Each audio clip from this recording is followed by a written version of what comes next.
Guitar gunslinger Kid Congo Powers has a CV that you would die for. He's played with the Gun Club, the Cramps, and Nick Cave, and in recent years has been touring his own music with a brilliant live show. I caught up with Kid to see what he was up to during the lockdown. Ride from New York City, so that was close to that, Yeah. and so it's a big change. Yeah, where are you from? Where you born originally? Los Angeles. Oh yeah, cool. I knew you grew up there. I couldn't work out where you're from. Yeah. But at an early age, I started going to New York a lot, and in the mid '80s, the Gun Club relocated to London. Yeah. And we lived there in the mid '80s, later '80s. That's when I heard of you, and in the Membranes, and then I started playing with Nick Cave and moved to Berlin for some years, and then back to the United States. So you're slowly moving back west. Yes. Will I go past where I came from? That is always that's a good question. So I guess this interview is it's a lockdown interview, themed on the lockdown. Mm-hmm. So, first thing we'll talk about really is, as a musician, this must be agony for you, mustn't it? Because you tour a lot, don't you? Yeah, we're a real touring kind of band. Yeah, and it was kind of good because just prior to the lockdown, I finished 2 recordings. One is a Kid Congo and the Pink Monkey Birds record we made in February. It's an EP. And that was going to come out in June, but now maybe not. And we're going to do a UK and Europe tour in June as well. So obviously that's going to be June 2021 if we're lucky. And I don't think so now. I think you're going to have to be looking at I've just stopped thinking about when it might be because I don't know. We don't know. We just don't know. And then I made a record before with a project I'm doing called the Wolf Manhattan Project, which is Bob Burt, who is from Sonic Youth, Pussy Galore, Chrome Cranks, Lydia Lunch, and Mick Collins, who is from the Dirt Bombs and the Gories. And so we have a 3-piece super group, called the Wolf Manhattan Project. We put 1 album out already, and we have a new one that's in the can, as they say. Mm-hmm. It's going to be called. It's got a global warming title. It's going to be Summer Forever and Ever and Ever. It's a very optimistic title in these times. Yes.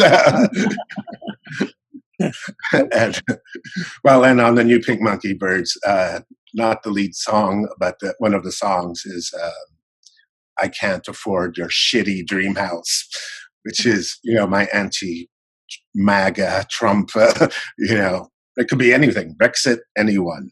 I don't, it's just, I can't financially afford you, but I cannot afford your shitty dreams for, austerity and bigotry and everything else, and to make America great again.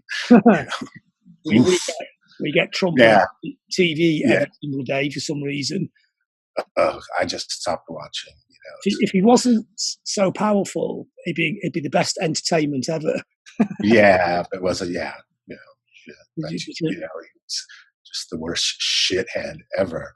But we knew that. We knew that when he got elected, and we knew when he got elected that, I felt like crying. I just felt like the fucking earth came out from under me, that sinking pit in the stomach. Because everyone knew then that if something like pandemic happens, we are fucking on our own, he's not going to be able to handle it. He's not going to do anything for people like me or, my tribe of people, or, Mexican people. I just saw, we saw it all the second it happened, before it happened. So, although it's no surprise, it's just infuriating. And if I could take to the streets and go screaming and drag him out by the lapels from the, from the White House, I would, but we can't even do that. So, so I'm going to write a song instead. Yeah, I was going to ask about that. Creatively, And, are you find this? Some people are finding this a real creative purple patch because they're not on the road. There's nothing going on. They can sit at home and start piling up songs, or even do projects to people on the other side of the world by sending files backwards and forwards. Some people are doing that, and some people are just doing nothing like that at all. Are you in either of those camps? I'm kind of still in the middle of that because I feel very much like people have been coming to me with things to do. I just did a voiceover for Ian Svenonius. He's making a film. Him and his partner Alexandra are making a film, and so I did a voiceover for their film. So that was exciting and fun to do. I've done a few voice projects actually, but I have not. Then I'm like, do I want to do an online concert alone? I could bill it as the worst concert you've ever seen. The shittiest concert on earth. So I said, well, I could work on that, but I've not been inspired to do such a thing at all. There's too many stick gigs going on in bedrooms, isn't there? Yes, exactly. And and the other thing is I'm finishing writing a memoir and a book, and we're in the editing stages. I have an editor, and he's giving me the last, fill in this, fill in that, little writing assignments, and so it's 12 years in the making, and I really thought, I have this outline for this book and a discography, timelines. It's going to be great. I'll just fill in the blanks. It'll be great. Be easy. 12 years later, I'm still like, actually, I want it to be good. So, when is actually out, the book? Well, it's going to, right now, there's not a date. There's nowhere to print it. But I'm hoping, now next year. 2021, and it's going to be In the Red Records is publishing it, which is the record label I'm on. So it's their first publishing effort and also mine. So we're kind of crawling towards it together, But Larry Hardy, who runs In the Red, he has really good infrastructure. He's actually distributing right now Henry Rollins stuff, who has an office and where his office is. And so, Henry's helping.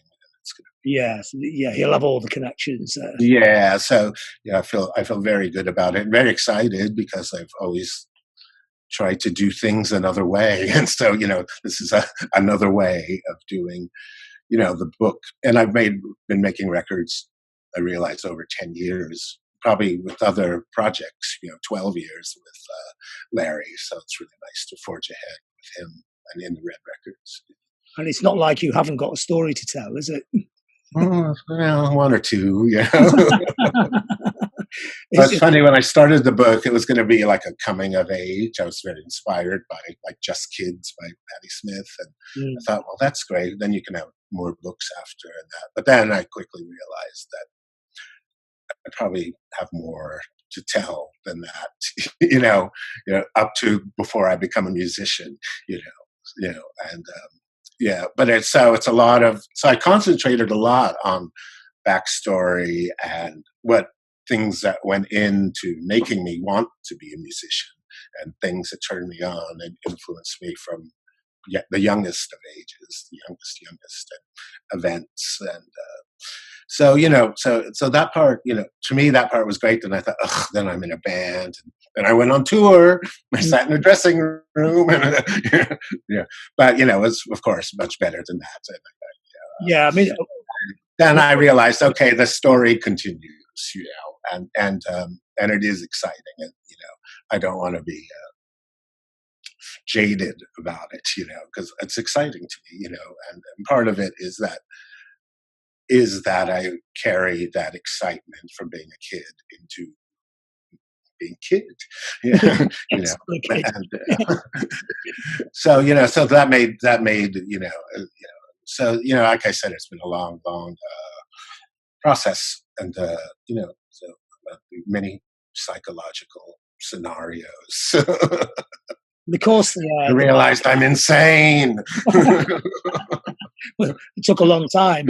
Yes, exactly. Finally figured it out.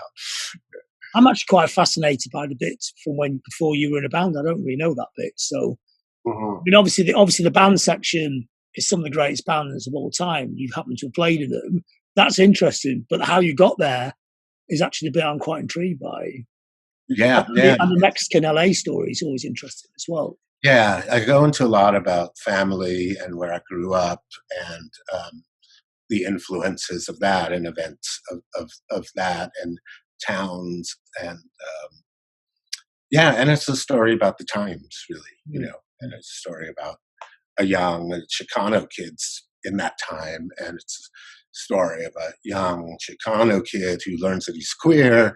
Mm. It goes on and on, Yeah.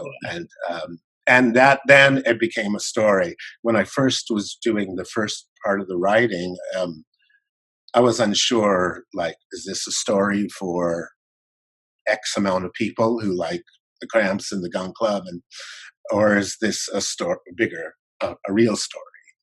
And that so I started taking a lot of writer workshops that are peer group, critiques, and I started to realize that people were reading it who had no idea who I was or what I was doing. Mm. Were getting a story out of it, and fascinated by it. So that spurred me on to do Yeah, now thinking about it, I'm not really interested in the band bit because I know those stories. that. Oh, it's pretty interesting, Is it? and my book's pretty humorous too. So Yeah, yeah. Oh, it's I'm pretty. sure there's It goes into the ridiculousness of it as yeah, well. there's a few characters in there. Yes, exactly. So, so you're trying to get some music. We can't really, we're all a bit stuck now. So, what are you filling your time in with? Are you listening to a lot of music? And if so, are you listening to a lot of like older music, the comfort of the pre-virus age, or are you kind of trying to find, or are you getting to a very dystopian kind of soundtrack, or is it a mixture? Kind of both, actually. I've been watching a lot of films. Is what's really been doing that. But I listen to a lot of music, and I've been catching up with a lot of Friends music, actually. Annie Hogan. She has a new amazing album. I think it's all instrumental. And it's really gorgeous. Honeysuckle something or another. I can't remember at the moment. But that's really a gorgeous record, and I actually, right before the lockdown too, I saw Mavis Staples live, Mhm. and that was the most life affirming thing I've seen in ages, and so I got into a big Staples singers, uh, you know, what do Mm. you call it? In Rabbit hole. oh, Rabbit hole. yeah, I was actually going up. And and yeah, I said, well, that was actually the anti-Trump rally I needed to go to without having to hear his name, but you knew exactly what she was talking about, and the audience was screaming, and it was amazingly yeah. great. So yeah, I've been so yeah, a lot of that message music has become very nice to listen to, just to feel not alone. Um, and Yeah, I just a lot of the time, put on. I just ordered, because I'm trying to support local record stores. I just ordered some Bridget Fontaine records. The one she did with the art ensemble of Chicago was really amazing record, and so yeah, it's been kind of all over the place, really. I just listened. A funny story. I just listened to In the Red, who's putting my records out, and then Henry Rollins is behind this as well, um, putting out a live Gun Club 45 for a record store day only release kind of thing. And it's the Gun Club doing the Sonic song Psycho, Mhm. and it was only performed once. And me and Rami Mori, the bass player, who are the only surviving members of that group, we have no recollection of ever playing it. And I listened to it and I was like, wow, it sounds good. But yeah, I think Jeffrey just said, let's play Psycho by the Sonics for an encore. And we were like, okay. Like, but it actually sounds great, like in the former Yugoslavia. So, yeah. So you, But yeah, so music is playing a big part. Yeah. so you talk about the empowerment of music in these kind of Trumpian times. And are you ever tempted to write that kind of music? Because you've always been, it's an amazing CV of bands, and we all know what side they're on, but they're not bands that particularly ever play the political card. And I don't mean directly, like downward Yeah. Trump as you chorus, but that way you said Mavis Staples, everyone felt it, everyone knew it. Are you ever tempted to do that kind of music yourself? Um, well, I think the Shitty Dream House record is pretty good. I can't avoid your Shitty Dream House is actually direct. I often directly do that. It's not, I'm more into the poetic side of it, and analogies and fantasies, and creating colorful picture of what it is. So it is there, and I do deal, try to deal with, you know, sexual equality, different things, wealth, wealth distribution, and shitty policies. I do that, but and but because it's protest music, I I have always been involved in protesting things, all things, questioning everything, from a young age, and trying to get to the bottom of everything, and also trying to do that in a different kind of language, musical language, or verbal language, you know, and so, I think just the commitment to that is quite a political statement of people who remain. I was thinking, I saw recently, not recently, in the last few years, I saw Bush Tetras playing for New York band, post-punk New York band, and one of my favorites at the time. And I saw them, in the Reformation, and I was just like stunned, jaw on the floor, how amazing it was. And I was thinking, what is it that is so amazing? And I'm just like, it's their commitment, It is, they are committed to that sound. They're committed to their own sound, to saying things in a different kind of way. They're committed, to their initial trip, and expanding upon it as well at the same time. But as a certain commitment. And I'm thinking, like, why did I want to start crying during their show? Because I thought it was so beautiful, and why do I do that often at music? I'm always crying at music. Because I'm always touched by it, and I'm touched by that kind of commitment. And I think that goes again. That's what we felt about your show in Manchester a couple of years ago. Yeah. That was a fantastic gig. Yeah. Yeah. Oh, thank you. I appreciate it. Of course, I cannot take a compliment. I have a No, condition all the way, but normally Americans are good at taking compliments. It's usually people are terrible at taking compliments. Yeah. Maybe that's why I connect in Europe more than America. Yeah, maybe you've got Europeans. Yeah. So you said you've been doing a lot of reading. So what have you been reading? Well, I just read, you're gonna laugh. Because for years I haven't read any rock biographies, because I just didn't want to be, especially of my peer group, I didn't want to be every time I read one, I was like, ugh, I'm not talking about this. I'm not talking about that. They're really so good at explaining this other section of their, thing. So I stopped. But now that I'm at the end of mine, I started reading. I just read Girl to City by Amy Rigby. You should check it out, about New York, a young girl going from Pittsburgh to New York. And she's still great. She is making great protest music now. You should definitely look up her latest stuff. She has a great song called "The President Can't Read," which is really amazing. And I reckon he probably can't read. yeah, no, I don't think he can either. I know when he got into power, this is a bit of a sideline, but everyone says he's really stupid. I said I don't like anything about him, but he's probably not that stupid.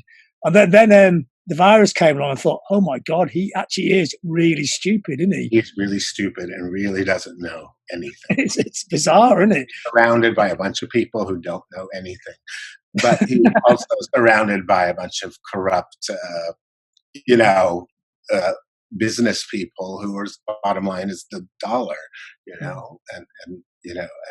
they're going to do whatever that's their whole focus. It's not people. It's the corporations and dollars and blah, blah. Anyway, we all know the story. It doesn't change. That's what's annoying. No, it doesn't change.